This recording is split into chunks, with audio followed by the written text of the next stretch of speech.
Bom, e seguimos aqui falando dessa entrevista exclusiva que os deputados Hussein Bacri e professor Lemos deram aqui à Jovem Pan News. Na verdade, foi um debate, né, entre o líder do governo do estado e também o líder da oposição.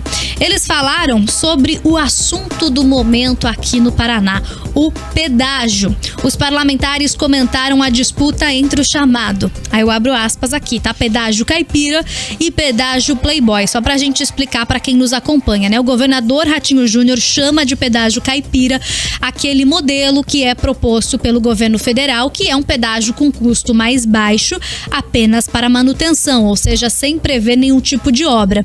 E aí, na semana passada, como uma espécie de alfinetada, a gente pode dizer assim, Riva, Arilson Chiorato foi chamar o modelo proposto pelo governador Ratinho Júnior de pedágio playboy. Bom, o líder do governo hoje reforçou que é necessário, para que essas discussões, né, caminhem de forma aí mais acelerada, despolitizar o assunto. Vamos ouvir. Em primeiro lugar, é despolitizar o assunto, na minha opinião. Não temos, a eleição já acabou. Temos que pensar com uma consciência voltada ao povo do Paraná. É preciso dizer que algumas coisas já são concretas. A primeira delas, nós já delegamos as rodovias estaduais para o governo federal. Isso já é fato. Com a premissa e com a promessa também de que nós teríamos um pedágio com obras e um pedágio barato. Na Bolsa de Valores, para tirar qualquer possibilidade que se sabe que sempre existe, dos grandes grupos se juntarem e formarem cartel para que o povo do Paraná saia perdendo. Esse é o desejo do governador Ratinho Júnior. Porque não adianta ele sempre diz, não adianta você ter só o pedágio e você não ter obras. Já o deputado professor Lemos também se pronunciou sobre o assunto, dizendo que o partido, PT, Partido dos Trabalhadores, segue em defesa de um pedágio com valores mais baixos, mas mesmo assim com algumas obras. Vamos ouvir. Nós precisamos cuidar para que o novo pedágio seja de fato um pedágio justo e com obras, evidentemente, para serem executadas dentro do prazo contratado. Só que aí, né, Riva, o que foi defendido pelo PT durante a campanha eleitoral e segue, né, com bastante gente se envolvendo na discussão, Arilson Chiorato, Gleisi Hoffmann também participando aí dessa discussão, é um pedágio com valores abaixo de R$5. Não vai conseguir. Com a necessidade de duplicação de mais de 1.700 quilômetros de rodovia, é bem difícil. Esquece. Ninguém quer um pedágio caro. Vamos lá. Isso tá parecendo o síndrome de Estocolmo. Que nós gostamos de ser reféns. Nós gostamos de quem do criminoso que nos fez reféns. E não é. Agora, o governo não tem dinheiro. Eu tenho alguns amigos que vendem asfalto. Você sabe qual é o asfalto normalmente que os governos compram? O de pior qualidade, que daqui a pouco tem que fazer de novo. Que dá mais ou menos R$4.500 a tonelada. Mais ou menos do piche. Agora você tem um asfalto novo e tudo mais. Bota lá, exige no contrato. Tem que ser um asfalto novo, que é o P qualquer coisa. Tem vários nomes diferentes, várias siglas. Vai ter uma durabilidade muito maior e tal. É isso que faz. Então, gente, vamos lá. Nós precisamos de obras, nós precisamos construir, só que a gente não pode pagar R$20 no pedágio. Esse pedágio, a tendência dele é que chega... E tinha um consenso entre o governo do estado e o governo federal. Mas aí o PT sempre faz aquele alarde. O PT não tá sabendo ser situação e tá esquecendo como é que é ser oposição, mas tudo bem. Fizeram um alarde terrível, a Gleisi foi lá negociar como se ela fosse a imperadora do Paraná para falar em nome dos paranaenses, e eu não dei esse direito a ela de forma nenhuma, ela que vai lá e dá a ideia dela, mas ela não tem que interferir.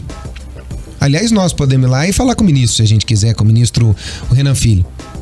Tinha sido altamente receptiva, tinha lançado uma nota em conjunto com o governo do estado, ou eu tô mentindo aqui? É isso, saiu notícia, né? Chegaram a um consenso. Aí por parte do ministro e também da agência estadual aqui do Paraná. Ninguém falou em acordo, né? Que houve avanços. É tipo um consenso. Eles estavam caminhando para um acordo, daí foi justamente essa palavra acordo que foi o estopim, a gota d'água pro Arilson Chiorato, que lá no fez aquele vídeo falando que o Ratinho tinha mentido sobre um acordo sobre essa então o ministro mentiu também.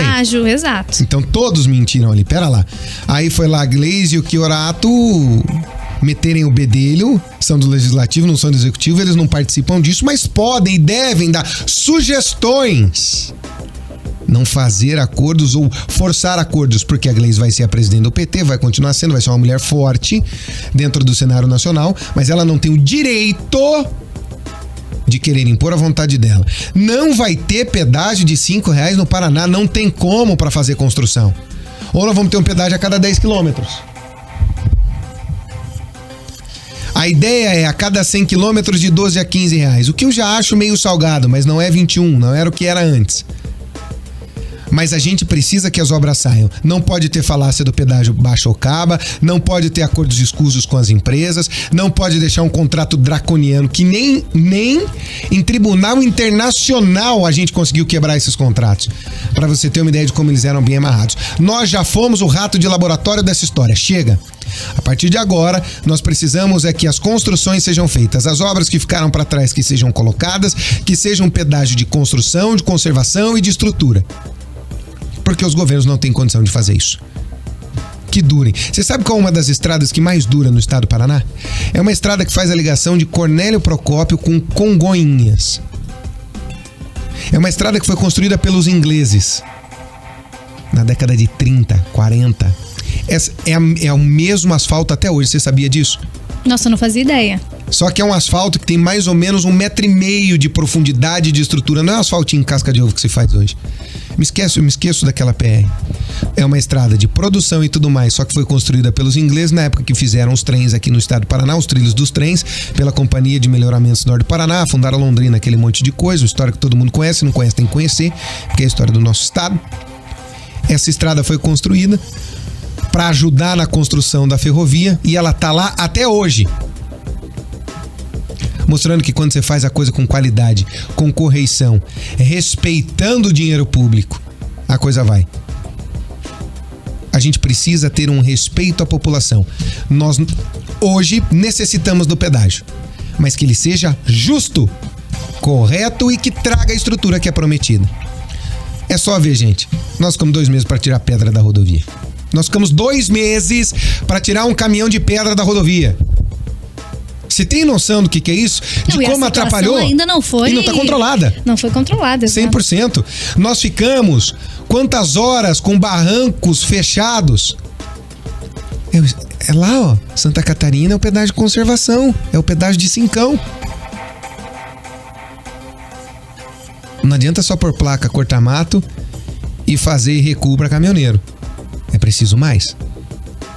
E vamos ser honestos, quem é que construiu, por exemplo, muita gente tá dando exemplo da Regis Bittencourt. Quem é que construiu a maior parte da Regis Bittencourt? Fernando Henrique Cardoso, no governo dele em 1997, com dinheiro público. Agora o pedágio pode ser barato porque constrói pouco e conserva. Não precisa de nenhum tipo de duplicação, nenhum tipo de grande obra diferente do que acontece aqui no nosso estado. Quem é que, por exemplo, a 376 até virar 101, ela sempre esteve completamente duplicada. Agora dá pra você fazer o de conservação. Agora, no nosso caso, não. Nós necessitamos terminar 3 rodovias, aliás, 4 aqui no Paraná. 277, 376, 369, que já era para terminar, já era para ter terminado entre Jataizinho e Ourinhos, entre Cascavel e Ourinhos e não terminaram, e a 369, 277, 376, a 369. Tem mais uma rodovia que agora me falhou que precisam. São essas 4 rodovias que precisam ser terminadas pelo bem da produção do estado do Paraná, pelo bem da nossa economia. É uma necessidade. 277 e 376 que cortam o nosso estado de lado a lado. A 369 que pega aquele trecho importantíssimo. A 369 é uma rodovia gigantesca. Ela vai de Cascavel até Minas Gerais. Tem mais de 1.000 e tantos quilômetros. Ela necessita ser terminada nesse trecho aqui dentro do nosso estado. Gente, é uma questão de necessidade. É uma questão de necessidade. Que seja feito o melhor pedágio para nós. Mas que esse pedágio, além de ser justo, ele faça as obras que são necessárias. Eu já lembro a outra rodovia que é importante a gente terminar nesse trecho aí. Segue o baile.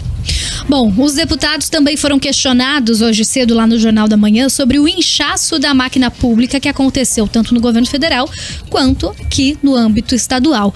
O presidente Lula agora tem 37 ministérios, 14 a mais do que acontecia antes, né, com o seu antecessor ex-presidente Jair Bolsonaro, enquanto o Ratinho começa um novo mandato também criando 9 novas secretarias e com uma equipe muito mais desmembrada aí do que em seus 4 primeiros anos.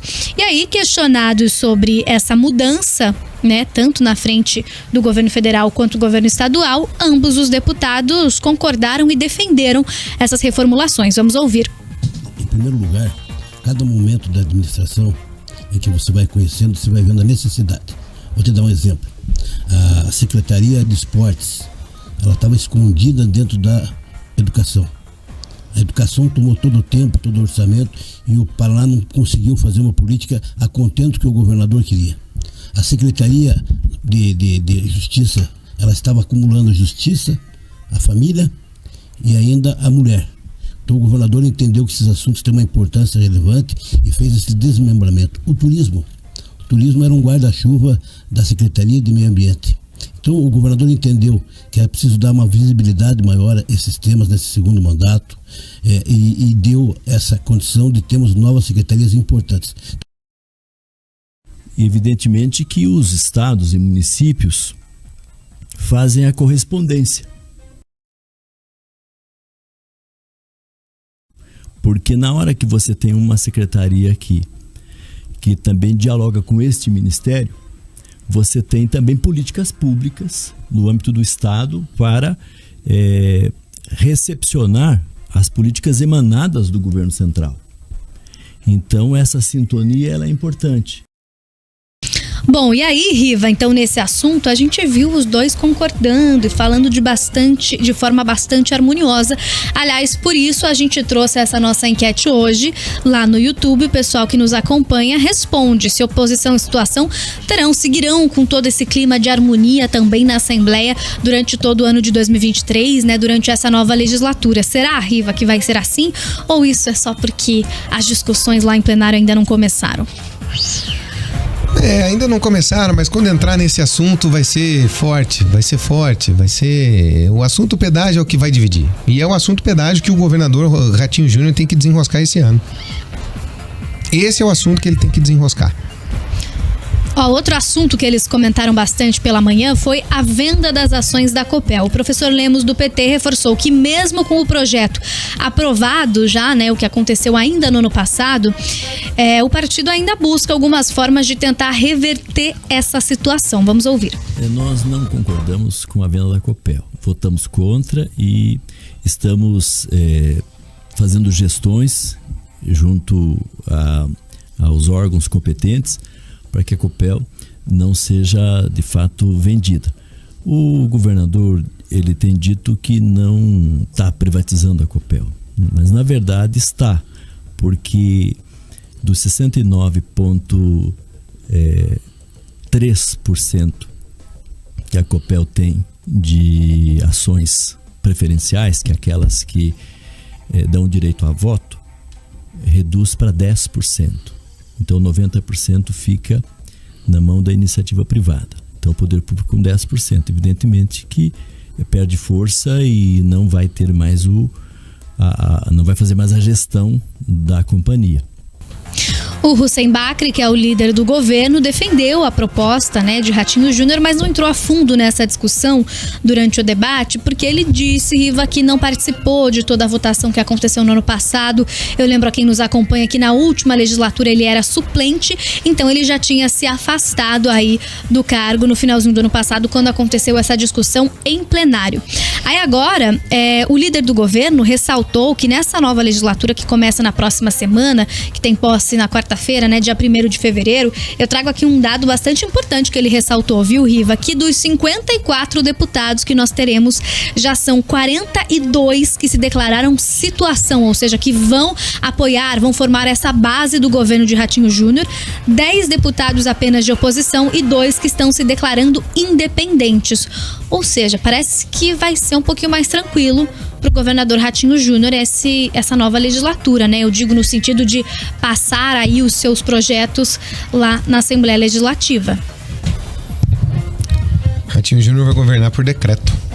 A maior bancada é a bancada do PSD, que é o partido do governador, 42 deputados como base do governo e apenas 10 de oposição. Tudo bem que a gente sabe que a oposição aqui, né, formada principalmente pelos deputados do PT, é uma oposição bastante presente, né? Eles conseguem trazer aí as pautas bastante pro noticiário, pra imprensa.